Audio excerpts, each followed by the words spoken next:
Welcome to Harden Life Live. We are the Hardens, and we are a group of coaches and counselors as a family, and many others now with us. And we love taking 10 minutes with you every week to hopefully give you some tips to live your best life. We have started a new month, and I'm really exciting uh, because we sort of personally launched it in our celebrating of our 40th anniversary. We decided to do a whole month on fun. And we believe that fun is an integral part of your life. And, hun, I, of course, loved your vlog for many reasons, but Phil is launching us this month on bringing fun into your life and why you need it. So, hun, tell me what sort of came out of it for you. We have just recently returned from our 40th anniversary trip from Belize. We had a great time and we certainly had a lot of fun. And as I considered this topic, I offered just three aspects of having fun. Number one, I would say laughter. Sense of humor is indicative of a heart that is filled with trust and peace. And when we lose our ability to laugh, we are essentially taking ourselves way too serious. We are critical of others. We blame the circumstances of our life on everything but ourselves. And laughter just seems to be a plumb line, an anchoring spot for us. And then, secondly, is shared experiences, doing things together, doing something that you love with someone that you love is the essence of joy.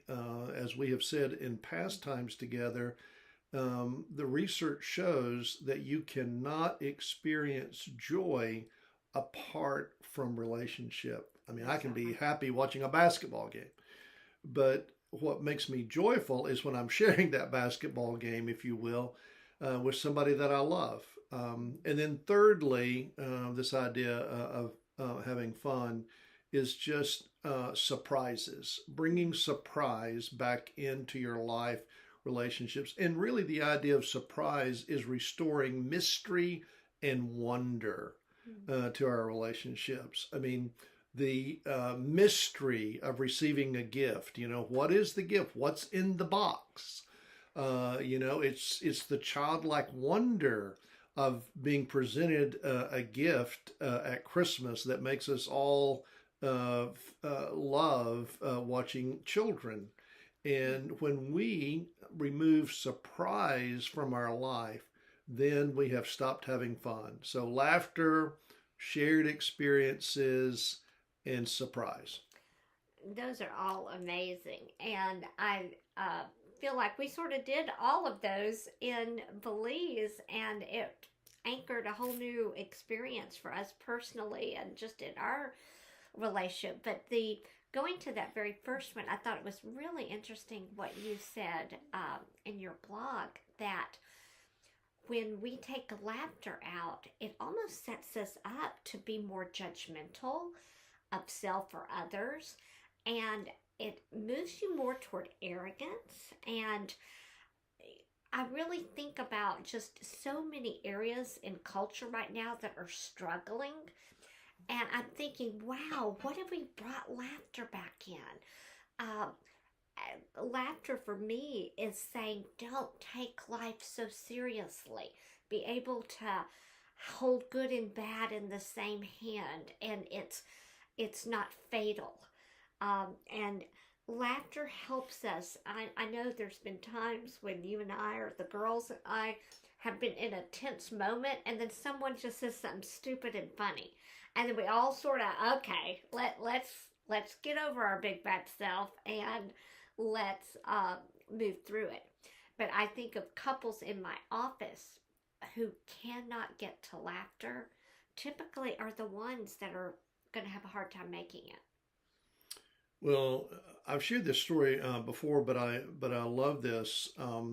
A mission agency did a study with missionaries years ago, and they asked the missionaries, "What is the most important variable to ensure longevity on the mission field?"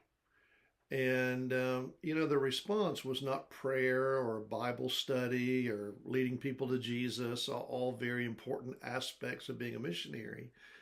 But the response of these missionaries as they responded to the question, what ensures longevity on the mission field, was sense of humor. I totally believe That when they lost their sense of humor, especially the ability to laugh at themselves, they realized that they were burnt out, they were taking themselves way too serious, and they needed to pack up their stuff and come home. And it's such a good lesson for all of us. When we lose our ability to laugh, we have lost a sense of childlike trust, and we become rigid and kind of miserable people to be around. Yeah, I think I know those miserable people. Well, I think, just anchor that in a new, fresh way in your family, in your marriage, with your kids. Think, do we really laugh? Ask the question, make sure it's there. And it only takes one person to initiate it. So you can actually start to change the dynamic. Well, I even think along those lines, if you ask a young person,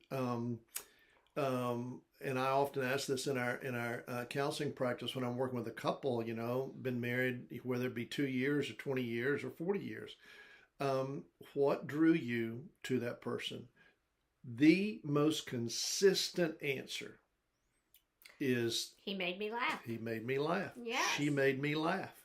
And it is that laughter that sparks interest, sparks connection.